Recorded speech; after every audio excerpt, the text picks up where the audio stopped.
I call the workshop meeting of Aleppo Township, August 12th, 2019 to order. We all rise for the Pledge of Allegiance. I pledge allegiance to the flag of the United States of America and to the republic for which it stands, one nation, under God, indivisible, with liberty and justice for all. Roll call, please. Vice President Jones. Present. Commissioner Williams. Present. Commissioner Dara. Present. Commissioner DePlaga. Present. Senator Lovato. Here. Manager Patterson. And for all those in the audience, once again, these meetings are recorded. They're uploaded to YouTube. They're available current time. They're also available anytime, any place, anywhere. So speak your mind and say what you mean. Do I hear a motion to approve the July 15th, 2019 legislative meeting minutes? So moved. Second. Any discussion? All in favor? Aye. Aye. Old business, Verizon franchise agreement ordinance. Gwen? You got the franchise agreement the last time, and what you have now is just a copy of the ordinance. It's been advertised, as all ordinances have to be advertised for a certain date. So you will be on the agenda for your adoption of the agreement next week. Any issues? No, it's pretty standard boilerplate, allows Verizon to operate in the township. Does it calculate our fees? What do you mean by that? Well, we get paid. Oh yeah, yeah. Good. Any questions on? Gwen, do you have any? I don't have any, no. Nope. Anybody in the audience have a question about Verizon? Meeting procedure updates. I don't know if anyone's had the chance to review them. I reviewed them, but looked at the name. I think they're very succinct. I thought that they were acceptable. Very straightforward. Complete. I don't know what paragraph 4 on the first page means. Okay. Is that the question you asked me? Did I forward Matt's answer? Yes, you did. Okay. I checked with Matt because he authored this, Right. made this, and he said that generally it's wise to have a backup procedure lined up so that if, the board is here and you have a disagreement about interpretation of your rules, or if you have a large argument, that we can fall back on the Roberts rules just as the backstop for what to do in case something goes wrong with these rules. I'm not familiar with the meaning of the word adopts. I would interpret it to say that they're being incorporated by reference, which then creates a lot of ambiguity because the rest of the rules are not consistent with what's in Robert's rules. Not to mention that there's 100+ pages of Robert's rules, most of which have nothing to do with our meetings. So I'm just... So Matt says, It might be semantics, but I'm struggling with whether there's a different word, or whether there's a different sense of what we're trying to do is essentially say, if we get stuck, we'll refer to Robert's rules for guidance. But I don't even know if you want to try to change the wording. I'd agree with you. I think that sounds like you're adopting it as the procedure, as opposed to a backup plan. Right, which then causes me to say, has somebody gone through the 7 pages that we have here and compared them to the 100 pages of Robert's rules to see what's consistent or inconsistent? I have not done that. Not to mention the fact that from my quick view of Robert's rules on the web, they've come up with revised editions with some regularity. Should this 4 then read, the board will refer to the most current edition of Robert Rules of Order in the event of ambiguity or, Disagreement Confusion. as to how to proceed. yeah. And instead of saying adopts, the board will refer. All right, are there other comments other than that paragraph? I don't have any others. Would you be kind enough to work on an alternative wording? And If you, then, yeah, if you send it to me, I can incorporate it into this for next week. because we won't vote until next Okay. week. Correct. Okay, any other comments on the new proposed rules for meetings? All right. Rhodes Avenue, geotechnical monitoring proposals and surface repair. Gwen? You have in your packet two different options for geotechnical monitoring that HRG put together with their geotechnical consultant. The first one is for 2 test boreholes and the second one is for 3. And that's the main difference of the two proposals. I mean, obviously the cost is different, but the work that they would be doing is essentially the same. It's just whether you want to have 2 test sites or 3 or none. I mean, it's up to the board to decide if you want to pursue this. For 2 test borings, cost was $36,395, and for 3, the cost is $44,395. Does Ben have a recommendation? His recommendation was basically, Choose one. yes. 3 gives you a little more information, 2 gives you, it might give you sufficient information, it just, he didn't have a Well- strong preference for one of you. As I recall from our last meeting discussion, Rhodes Avenue in that area had been repaired about 4 or 5 years ago. Is that correct? A surface repair, yes. Yeah.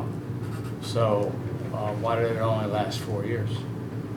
That is something that when they go in and redo the surface repair, they might use a few different techniques to try to make the new surface repair Point made. last.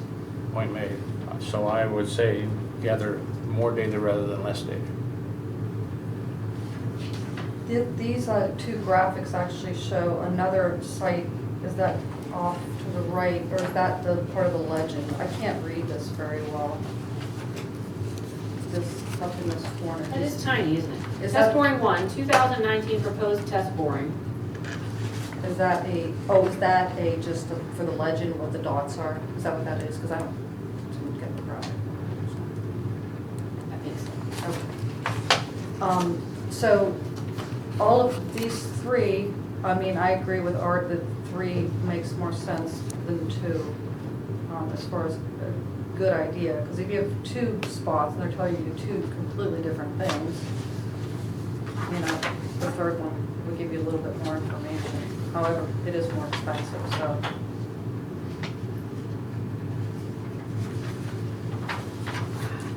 What we know and what the geotechnical engineer knows, this is an historic, traditional red mud landslide area, historically. So we know it's vulnerable. We know that in a major storm, it was damaged and a wall was built. We know that there were repairs on approximately the same section that's collapsing now. We don't know the engineering spec for those repairs. There's some speculation about what had been done. So I think when we first brought this up, the most fundamental question was, do we spend money to study or wait until something happens and spend the money then? So I think that's the first question. And when By study, you mean how many holes you bore? Or? doing the borings. Okay. Maybe my eyes are not as good, but I'm looking at this picture, I'm trying to get a pinpoint.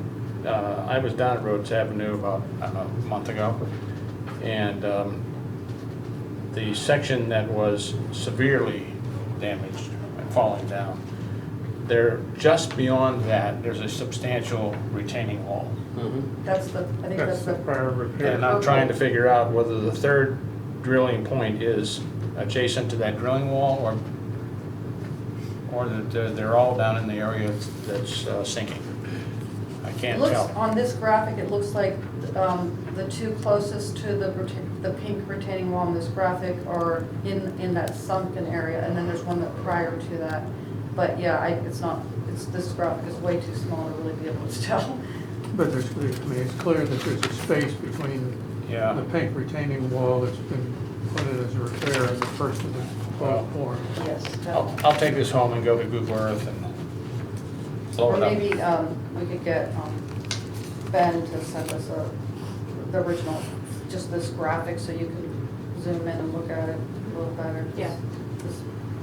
When you print something out that should be on, you know, a scale, a larger scale drawing, it's hard Yeah. to see. And I guess the question that popped in my mind whenever I was down there visiting the site is,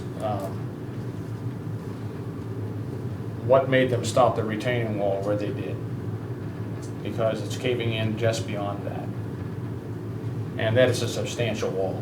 Yeah, yeah. It's a substantial wall, so it sort of set my antennas up as to why these are picking out, and if this is the third bore beyond the retaining wall, my antennas go higher, because I don't really understand it then. You mean additional boring, is that what you're saying? Yeah, So it would be nice if HRG gave us a little bit more. I'm gonna ask, ask Ben to check his schedule, and Yeah. see if he's available to come to the meeting next week, and he can maybe bring a much larger graphic and really go through it. Can we also, sorry, can we also have him bring some history on this other repair, like Art mentioned? Why was that wall only placed there? Why wasn't it extended? You know, what was the, you know, Yeah. what studies had, you know, previously, or what had happened to make them decide to put that wall where it is now? That versus- wall was, in 2004, Hurricane Ivan came through and really washed out that hillside, and that was a FEMA-funded repair. So that's, It was just, there was a hole there? there was the roadway collapsed. And that's So the that wall was was just, to, okay. to fix that problem. So that's where the I collapse think wasn't that's at. what FEMA was willing to pay for. Right. Just the immediate damage, Yes. so.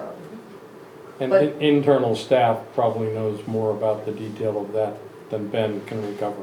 But one way or the other, let's find out. Sure. Yeah, the write-up is very straightforward, it's just that the photograph is, We you know, a did, little knowledge is a dangerous thing, and I'm dangerous. we did get that email from the county regarding the landslide task force, and if you go into they're on their GIS map that they have as a link through that site, it does show this whole area Right. as historic, Historic. not just this section, but a lot of that hillside all the way up to Redgate. And I was gonna ask Gwen to explain why Ben believes the study is a good thing to do, but we'll wait for Ben to come. Yeah. So, but back again, question number one is, do we spend $40,000 to study? Or do we spend $40,000 to repair, or both?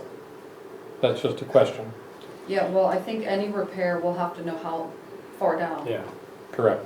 So when you get to the surface repair, if you recall last week, HRG had estimated $18,000 to repair the section of the road that has dropped 3 or 4 inches, and the bids came in at $55,000. Yeah. So we made a decision to consider doing it in-house, which is slightly complicated by the fact that Tom Jarvie is now off for at least another month. But I talked to our current public works staff today, and along with a little bit of help, geez, spider, Look at that. along with a little bit of help, they believe they can do it internally, and probably very close to the estimate of 18,000. So I think that's the second part of this question. To me, it's pretty clear we have to fix that road. Oh, yeah. Did you have a chance to talk to anybody today? Not today. So we'll push Public Works to come up with an answer, and then we can talk to Ben too, because he had some concern, I think, because it would be his design that we would implement. I think he can be convinced that we know how to implement it. And that leads to the other piece of information we might have, and that is there's the possibility that the previous repair was not done as well as it could have been. That might be part of the problem. That's part of my concern. don't we need the study in order to determine what the repair should look like? No. The study is just gonna show if the whole hillside's moving. Okay, Ben, in the bid package, laid out a specification for the repair without any other knowledge. Now, they have pins out there that they're measuring today. They're doing, not that it's not professional, they're doing a casual review of the movement now. Right? Surface movement, right. These test borings would be the figuring out if Deep. it's moving deep in the ground. Right. The surface is moving visibly, you can look and see that it dropped like that. There's the short-term fix of fixing the surface, and then there's the long-term knowledge of how deep the slide may or may not be. I kind of disagree with what you just told Dan. I think that the borings are all gonna tell us, like what Ben is saying, how deep it's moving. So if we do have to put something more structural, like Oh. more wall or something, that Oh, might more help. structural, for sure. Yeah. To repair what needs to be repaired in the short term, Before winter. no. Yeah, I don't think this is a so you're really just talking about it, I'll call it a temporary A surface patch. repair. Oh, Okay. sorry, we're talking about two different things. Yeah, I meant for a long-term. Oh, for repair. sure. This study would tell us how far down, what's moving, how deep it's moving, or maybe it's shallower, and, you know, if it's deeper, we may have to do something more substantial, like more wall or, you know, whatever. and I don't want to speak for Ben, but as a township, if we went to the county or the state to start to discuss, if we go there and say, well, we think, We need this. Yeah. they probably won't listen. If we say we know, they'll listen. Yeah. Well, most of those type of funding, as Dan had pointed out last week or prior to this, that we have to pay for the study. Right. To have the grounds Yeah. for them to pay for Right. an actual project. So Gwen, did you have a chance to look at a line item that we could pull this money from, should we choose to do it now? It would be from the capital improvements fund, And the it's, paving budget. You know, that'd be paving savings account, basically, is what it is.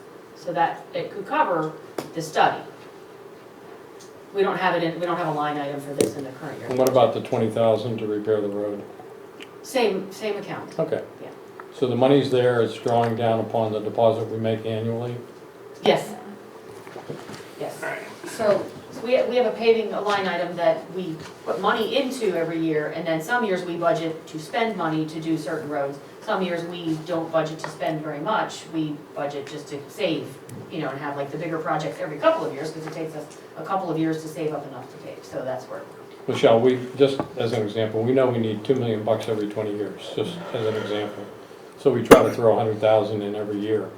Last year, we had a budget surplus, so we took a lot of that surplus, put it into roads. We took another part of the surplus, put it into a truck fund. Yep. So we're building up reserves as we go. yeah. We didn't plan on spending $60,000 this year, but we can. But we can, right, That's good. yeah. Now, regarding the repair, is actually, there's potentially two repairs. Like what we had discussed with Ben is maybe a short-term repair till we finish. If we do this study, it's gonna take a year to get back the information. So we talked about maybe putting down gravel and maybe some berms, just so you can drive through that area. Right. And maybe next week, Ben's had said that he was going to talk to his people to see if just gravel in the short term and maybe some asphalt berms to contain it and to direct the stormwater to those existing storm drains will be sufficient and be an okay thing to do. So that's another question we need to bring up with Ben next week. You know, what did they say about that? Would that work? And then we could do our own design. Yep. The 18 to 20 that we just discussed. And then Gwen, if you could push a little bit to make certain that we have the capacity to do it internally, Yes. Oh, which isn't necessarily a question of skill, it's a question of time, and we don't have a lot of time. All right, any other discussion on the roads avenue? So look at those proposals. We'll try and get Ben here next week, and we'll move forward. Amy, do you have any comment on this? No, I mean, not, not as far as the technical or the study. You know, I obviously think it's important, being a resident of the road, but also we were walking the other night and I couldn't help but think, almost above it and to the left is where the repair is happening on, Redgate here, almost directly above it. And Yep. to me, gravity, it feels like it's just exacerbating, you know, the problem that water is coming. So maybe with that repair too, and then our surface repair, you know, it just seems logical that they have to be linked somehow Yes. also with that, so. Okay. Sorry I asked you the question without you going to the podium. I won't do it I again. knew that role. All right. I know. A little bit more on that I because got one. what she's mentioning also has to do, Gwen, can you give us an update? Oh, sure. on, Yeah. Redgate, they're repaving and that collapse that Yep. you're discussing. We So- have been talking about repaving it, you know, talking to PennDOT about how they're gonna do it, so. What we know is that PennDOT intends to start tomorrow to put in sheet piles, which is giant folded metal things, supports to put where the red gate is collapsing, in the upper part of the collapse, like where they have coned it off and it's been one lane for a bunch of months. So they're coming in tomorrow to start installing those on the hillside to stop the slide. It will be closed, Red Gate will be closed from 7 to 3 every day as the crews work. It'll be reopened in the evening, so they'll have detours posted.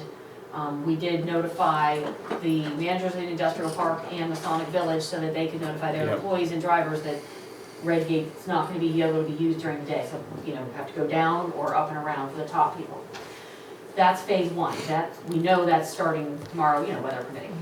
The next phase would be PennDOT coming in and repairing the surface of the road that's collapsed. So they don't have a time frame for that, they don't know when, but they do know that Red Gate will be closed around the clock for several weeks while they did that, because the equipment they bring in will be so big that they can't move it out every night. We want to talk to them at the time and encourage them to make sure that they either put curbs back on along the road, or angle any paving repair to go towards the drainage, which is on the upper hillside side of Red Gate. So right now, pavement kind of slopes down and it drops down over the hillside and just sends all the water in the opposite direction of where the drainage is. So we want to encourage them and remind them that we would like them to tilt it a little bit this way to send the water that way, or put curbs, or ideally do both. So we're going to be working with them. We can ask and we can request and everything, but we're going to keep doing that because we have been talking to PennDOT a lot, so we're going to keep trying to get them to correct at least some of that drainage when they're making the surface repair as well. And historically, Gwen mentioned that there was a curb there and they removed it. There was When they repaved. a curb along the side of the road, and then they came in and resurfaced more than once, and they didn't rebuild the curb, so that just ended up the pavement just met the top of the curb, and now the water goes down over the hill, so.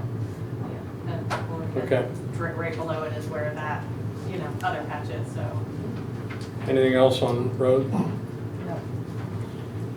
All right, commissioner committees, this is something, we added one committee to the list, personnel.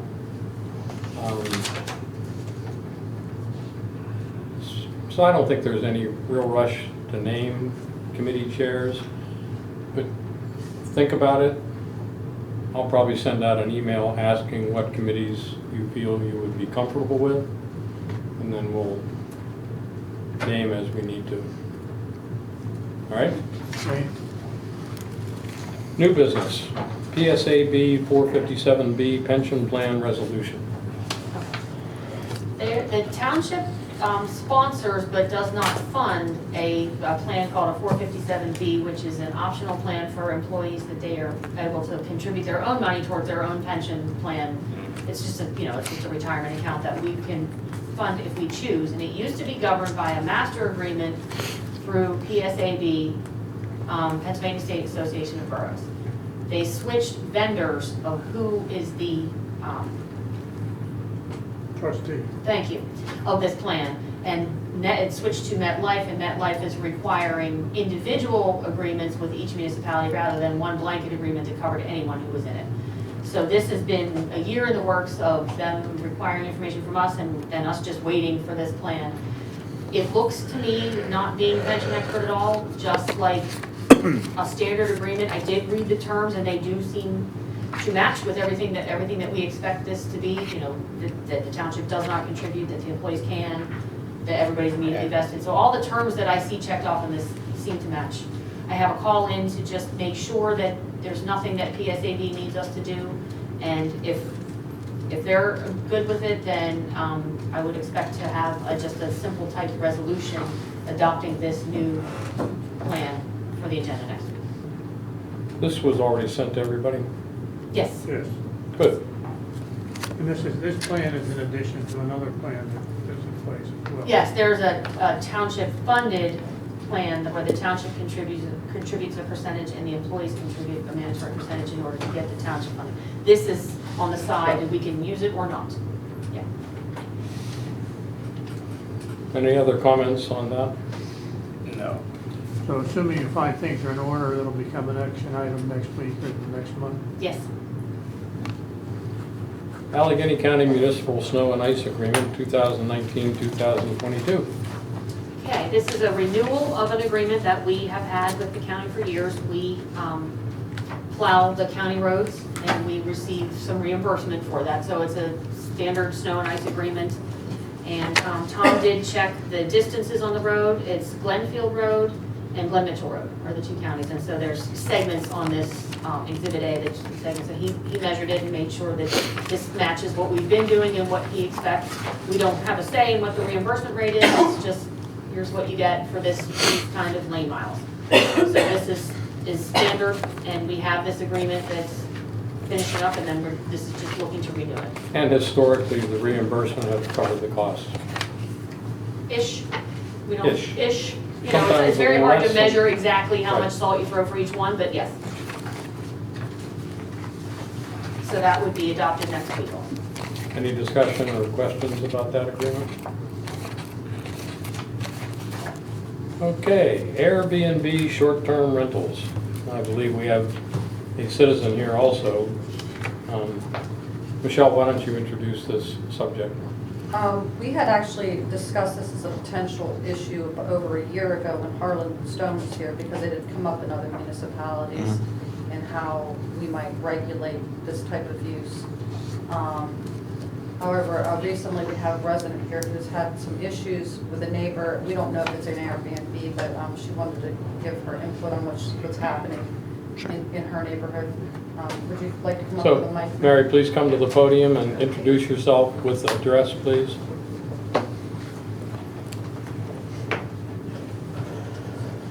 Okay, good evening. Pull that down. Yep, it's flexible. There you go. I'm Mary Mannion. I live in 403 Swickley Heights Drive in Swickley Heights Manor. As you know, that's a large townhouse development. And I've been there since 1987. So I'm very invested in this neighborhood. I'm here this evening because of a problem in my unit at Swickley Heights Manor. A person living 3 doors down from me has, I imagine it's an Airbnb. At any rate, she has strangers coming in every weekend and staying at her house. She leaves the house and the strangers are there with no one in charge. So that if there were any trouble, and we do know that things do happen, there would be nobody there to call the police or anything. So also they're taking up our guest parking every weekend too.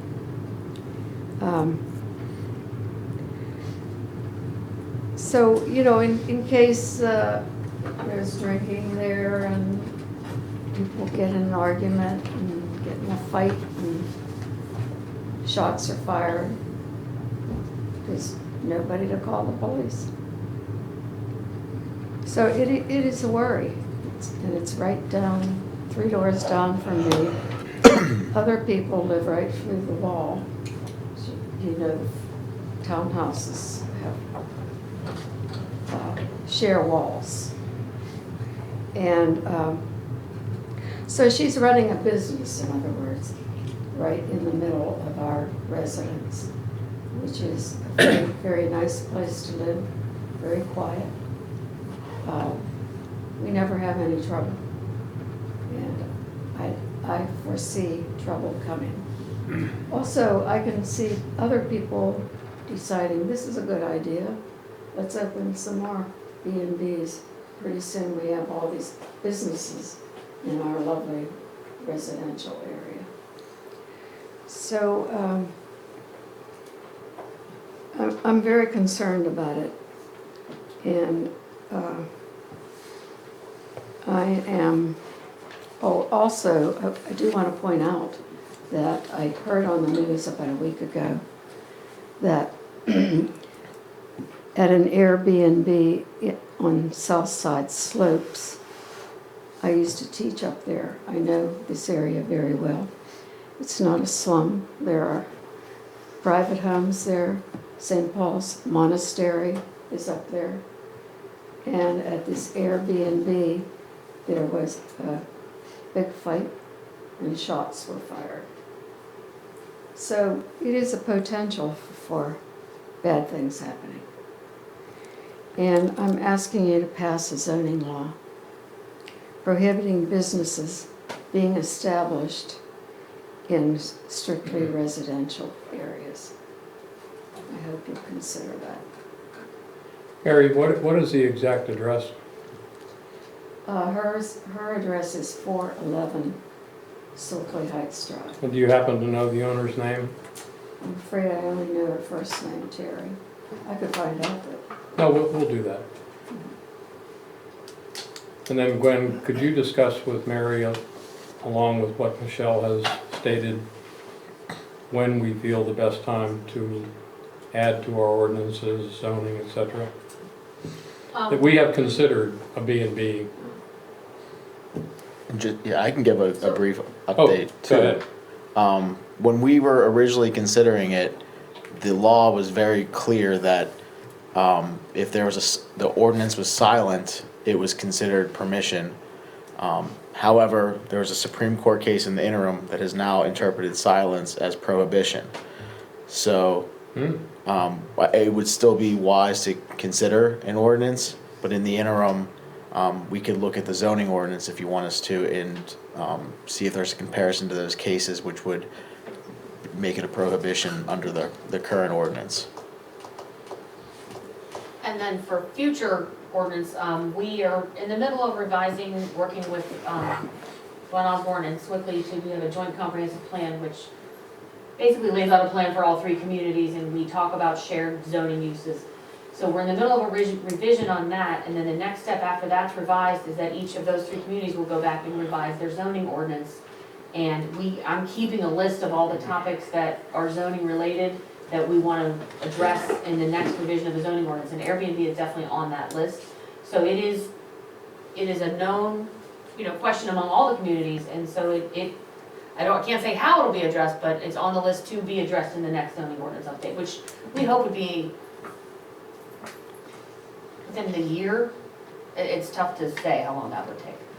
Just to ask a question, has anybody looked at whether this is addressed by the Manners Homeowners Association rules?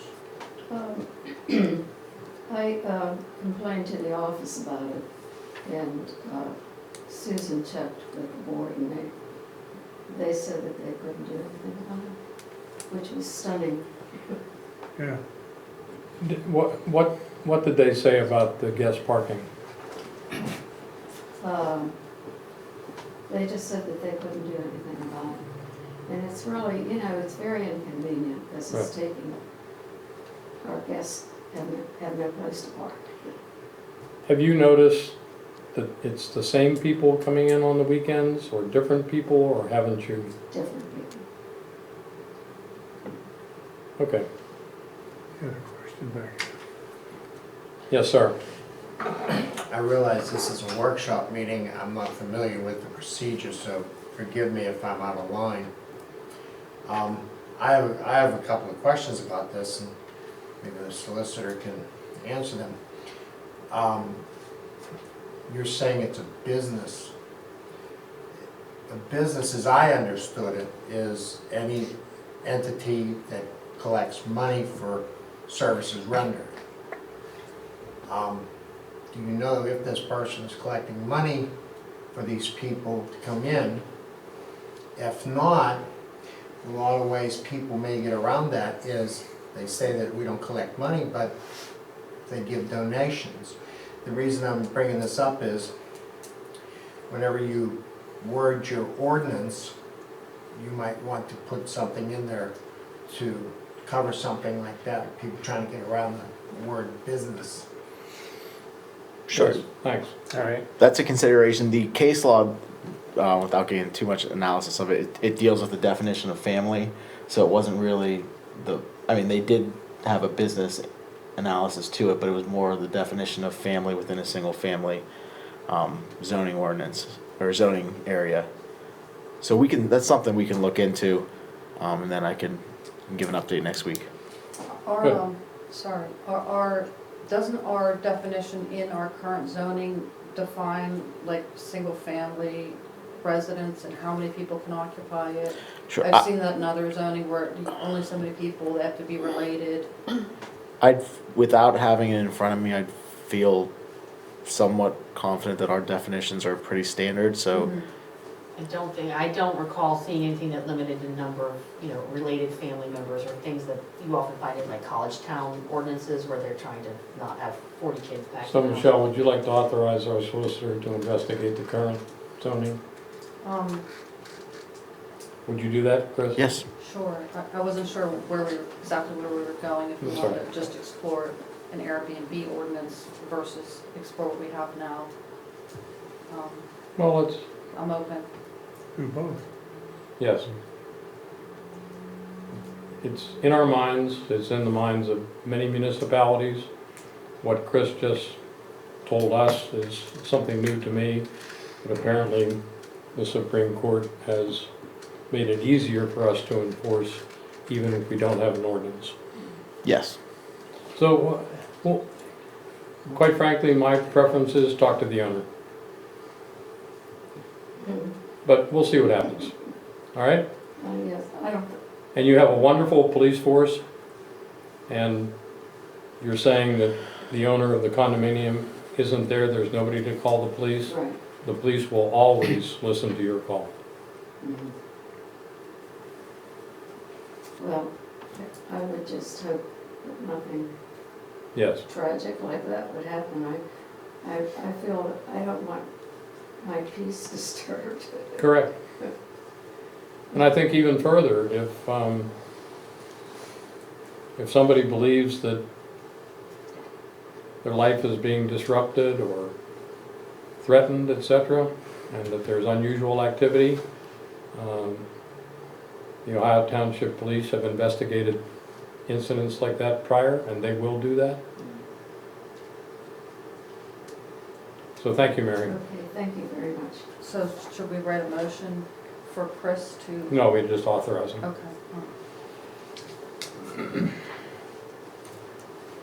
All right, is there any other citizen participation?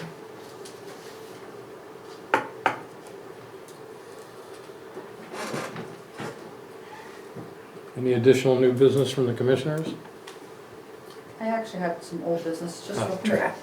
quick. No, I just want to get on our list for next week to ask Ben about the spring issue on Swickley Heights Drive. Remember he said that he was gonna check it in Good. the spring, the underwater Good. ground issue. The spring in the spring, The yes. spring in the spring, and we just, I don't remember hearing anything on it. I just want to see, make sure that, we don't have any issues, we just repave there. Good. So, I'll add that to the list of things I will ask Ben to great, be able to address next week. that's it. I don't Yes, have sir. anything else. I'm sorry. No, no problem. Since we were talking about ordinances, is there any way that the township can enforce the Allegheny County ordinance against diesel trucks just idling? Because there's an ordinance against that. And I noticed that when I left here this afternoon, there was a tractor trailer parked right out front of the building here, and he just sat there and idled, and he idled there for half an hour. An Amazon truck. And yeah, it probably was an Amazon truck, but they do it over there at Tow Lift, and they do it in other places, and I'm just afraid that, not me, I don't really care, I mean, you know where I live, but other people might be, that might bother. And the only thing that does happen is, at times, the diesel smoke will come over, and it's a little annoying. Chris, any comment? I believe that do we incorporate them somewhere? Sure we can. We can look into that too, but I My think, first call is gonna be to Chief Hanny and see how, you Yeah. know, with a Right. motor vehicle, we usually just kick it right to the police and see Yeah. how they would enforce it. But, Yeah. Well, the township can enact an ordinance for that too, because the county has one, and the police will enforce a county or state ordinance, and there's no problem. But if the township enacts an ordinance and they cite somebody for it, the township, then that fine goes right to the township, there's no sharing. Good point.